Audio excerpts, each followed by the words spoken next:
વાત કરીએ રાધનપુર પંથકની તો આકાશી આફત સમાન સાંબેલાધાર વરસાદે તબાહી મચાવી દીધી છે। ખાસ કરીને બિલોટ ગામમાં પડેલા 15 ઇંચ વરસાદ કે જેનાથી ભારે નુકસાન થયું છે। આ તોતિંગ વરસાદ બાદ ચારેય તરફ જળબંબાકારની સ્થિતિ સર્જાઈ છે। મૂશળધાર વરસાદને કારણે કપાસ, મગ અને તલનું વાવેતર સંપૂર્ણપણે ધોવાઈ ગયું છે, જેનાથી ખેડૂતોનું મોંઘું દાટ બિયારણ અને ખાતર પાણીમાં ગરકાવ થઈ જતા ભારે નુકસાન વેઠવાનો વારો આવ્યો છે। કુદરતી કોપથી પાયમાલ થયેલા ધરતીપુત્રોએ તાત્કાલિક ધોરણે નુકસાની સર્વે કરાવી યોગ્ય વળતર આપવા સરકાર સમક્ષ ગુહાર લગાવી છે।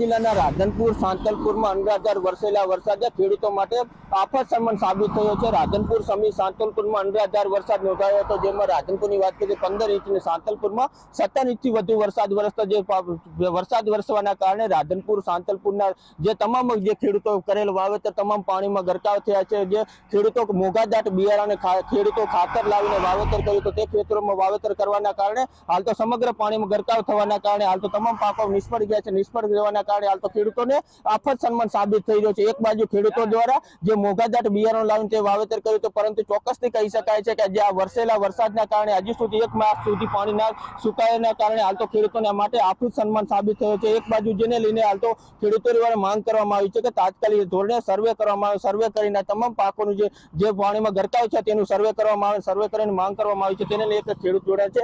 શું નામ છે તમારું? ખેડૂત રાધનપુરની અંદર હાલ અતિ ભારે વરસાદ પડવાના કારણે ખેડૂત પાયમાલ થઈ ગયેલો છે અને જો સરકાર તરફથી ખેડૂતને સહાય આપવામાં આવે સાહેબ તો સારું છે।